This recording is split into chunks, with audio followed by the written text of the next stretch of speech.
اللہ الرحمن الرحیم نحمدہ ونصلی علی رسول الکریم۔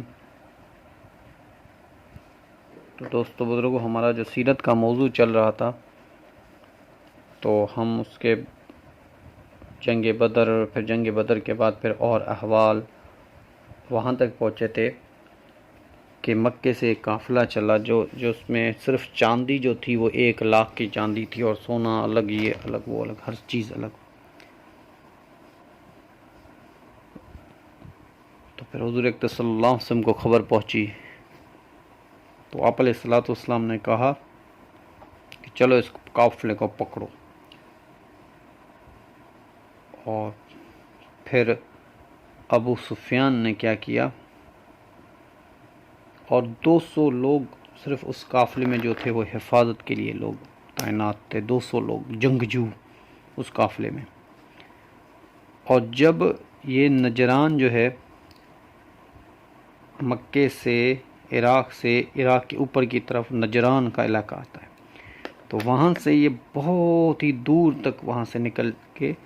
مدینے کو کراس کر رہے تھے، تو ان کو پتہ چلا کہ نبی پاک صلی اللہ علیہ وسلم کو اس کے بارے میں پتہ چل گیا، حضور اکرم صلی اللہ علیہ وسلم بڑا لشکر لے کے آ رہے ہیں۔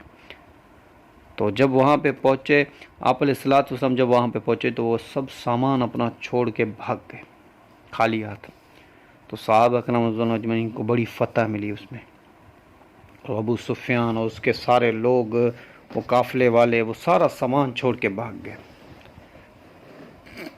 پھر ابو سفیان آیا مکے میں واپس، پھر اس نے کیا کیا، اس نے دارالندوہ میں کہیں اور مشورہ کے لیے سارے لوگوں کو جمع کیا۔ پھر انہوں نے کہا کہ اب تو مسلمان ہمارا جینا ہی مشکل کر چکے ہیں، کیوں نہ ہم ایک ایسی جنگ کریں، ہم ساری قوت جمع ہو کے ایسی ایک جنگ مسلمانوں کے اوپر کریں کہ مسلمانوں کو بالکل مٹا دیں، مدینے والوں کو بالکل مٹا دیں۔ پھر ابو سفیان جو تھا اس وقت کا سردار تھا، اس نے کیا کیا، جیسے میں نے آپ کو بتایا تھا کہ آپ علیہ الصلوۃ والسلام یہودیوں سے لڑے تھے، ابھی قلعے میں اندر جو بند ہوئے تھے بڑے کینکا، بنو نذیر اور بنو کینکا والے، تو ویسے ہی بنی غطفان والے تھے، اور دوسرے بھی کئی لوگ تھے۔ تو ابو سفیان گیا بنو غطفان کے پاس، پھر حبیس کے پاس گیا، پھر قبائل کے پاس گیا، پھر بنو ثقیف کے پاس گیا، پھر بنو حذیل کے پاس گیا، اور پھر جو مدینے میں یہودی تھے ان کے پاس گیا۔ تو یہ ساری طاقتیں پوری مل کے 3,000 کا لشکر ابو سفیان نے بنایا، اور مدینے کے یہودی بھی ان کے ساتھ تھے، اتنا بڑا لشکر، اور مدینے کے یہودی بھی ان کے ساتھ تھے۔ جب نبی پاک صلی اللہ علیہ وسلم کو یہ بات پتہ چلی، تو حضور اکرم صلی اللہ علیہ وسلم نے صحابہ کو بلایا، اور صحابہ کو کہا، بتایا کہ ایک لشکر آنے والا ہے جو مکے سے چلا ہے، وہ ہم پر حملہ کرنے کے لیے آ رہا ہے، 3,000 کا لشکر ہے، کم و بیش۔ سب صحابہ کو آپ نے جمع کیا،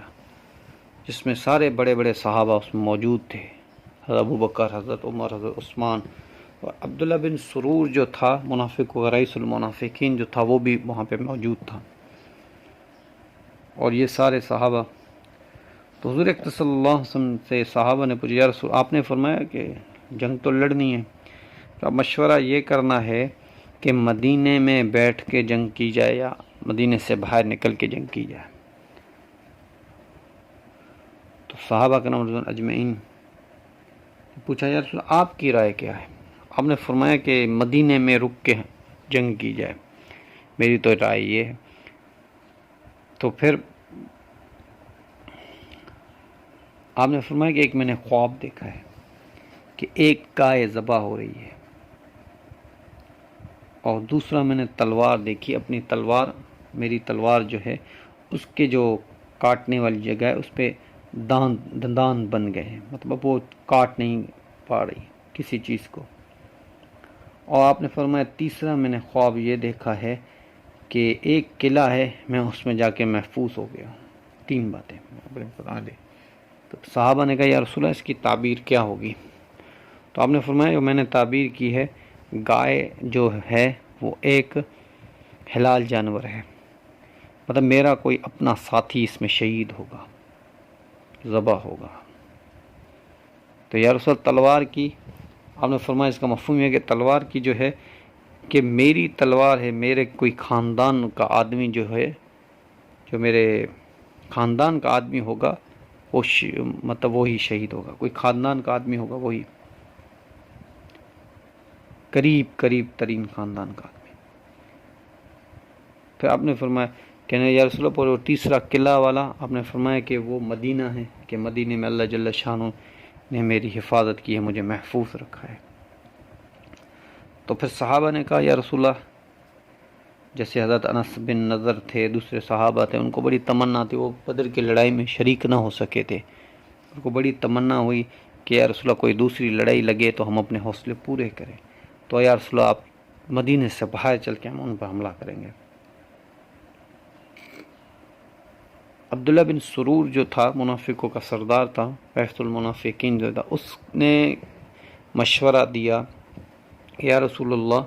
کیونکہ یہ تو منافق تھا، مسلمان اپنے آپ کو ظاہر کرواتا ہے، اندر سے مسلمان نہیں تھے، یہ بھی قوم کا سردار تھا، تو انہوں نے کہا یا رسول اللہ مدینے میں رہ کے ہی حملہ کیا جائے۔ اس نے تو اپنی کاہلی اور سستی اور منافقت کی وجہ سے یہ مشورہ دیا کہ اس نے کہا کہ میں اگر یہ مشورہ نہ دوں گا تو اگر میں نے یہ مشورہ نہ دیا پھر مجھے لڑنا پڑے گا، اور جب میں نے مدینے سے باہر نہ نکلنے کا مشورہ تو میں گھر میں جا کے بیٹھ جاؤں گا، بھلے لوگ باہر لڑتے رہیں۔ تو آپ علیہ الصلوۃ والسلام نے فرمایا کہ مدینے سے باہر جو ہے وہ 3000 کا لشکر ہے، اس میں کتنا اناج چاہیے، کتنے لوگوں کے لیے روزانہ کا کھانا چاہیے، کتنے لوگوں کے لیے وہ ہم نے فرمایا مدینے کے باہر وہ بیٹھے رہیں گے، ہمارا محاصرہ کریں گے، آخر ان کے پاس کھانا ختم ہو جائے گا، آخر ان کے پاس وہ چلے جائیں گے۔ پر صحابہ نے کہا یا رسول اللہ چلیں جنگ کریں۔ پھر آپ علیہ الصلوۃ والسلام صحابہ کی رائے سن کے سکوت فرمایا اور پھر گھر چلے گئے، اور پھر گھر سے باہر نکلے تو آپ علیہ الصلوۃ والسلام نے زرہ پہنی ہوئی تھی، جس پہ وہ تیر وغیرہ نہ لگ سکے، لوہے کی ہوتی زرہ، اور اس کے اوپر آپ نے ٹوپی پہنی ہوئی تھی، لوہے کی جو ٹوپی ہوتی ہے وہ بھی آپ نے پہنی ہوئی تھی۔ صحابہ نے دیکھ کے صحابہ نے کہا ہو سکتا ہے کہ اللہ کے رسول کی رائے وہ نہیں تھی، پر اللہ کے رسول نے ہمارے رائے کے اصرار پہ اب وہ اپنا وہ کیا ہے۔ پھر صحابہ نے کہا یا رسول اللہ ہم آپ کو کہتے ہیں کہ آپ اپنی رائے پہ چلیں، ہماری رائے نہ دیکھیں، ہم تو ایسے جوش میں بول رہے تھے۔ تو حضور صلی اللہ علیہ وسلم کہنے لگے یا رسول اللہ یہ تو ابھی آپ کے ہاتھ میں ہے کہ آپ اگر جنگ نہ کرنا چاہے یہ تو پھر بھی آپ کے ہاتھ میں۔ تو آپ علیہ الصلوۃ والسلام نے فرمایا اس کا مفہوم یہ ہے کچھ کہ آپ کو پتہ ہے میں اللہ کا رسول ہوں، اور جب میں تیار ہو کے آتا ہوں جنگ وغیرہ کے لیے پھر میں واپس نہیں جاؤں گا، یہ اللہ کے رسول کی شان کے خلاف ہے۔ اب اللہ پہ نظر رکھ کے فیصلہ اللہ کرے گا، صحیح غلط فیصلہ تو اللہ ہی کرے گا، کیونکہ اللہ جل شانہ نے ایک تاریخ ایک وہ لکھی ہوئی تھی، مسلمانوں کو احد کی لڑائی میں جانا ہوگا، احد کے میدان میں جانا ہوگا، احد کے پہاڑ کے پاس جو نا آپ علیہ الصلوۃ والسلام نے فرمایا سب سے مجھے زیادہ جس کا مفہوم سب سے مجھے زیادہ محبوب جو ہے وہ احد پہاڑ ہے، اور اللہ کی شان آپ علیہ الصلوۃ والسلام شکست بھی وہاں پہ ہوئی۔ تو پھر جب یہ دونوں قافلے آ کے وہاں پہ ٹھہرے،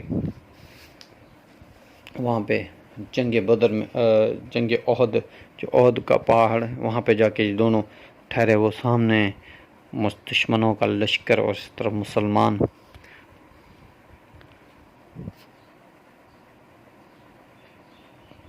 تو انشاءاللہ زندگی رہے گی تو بات چلتی رہے گی، وما علینا الا البلاغ۔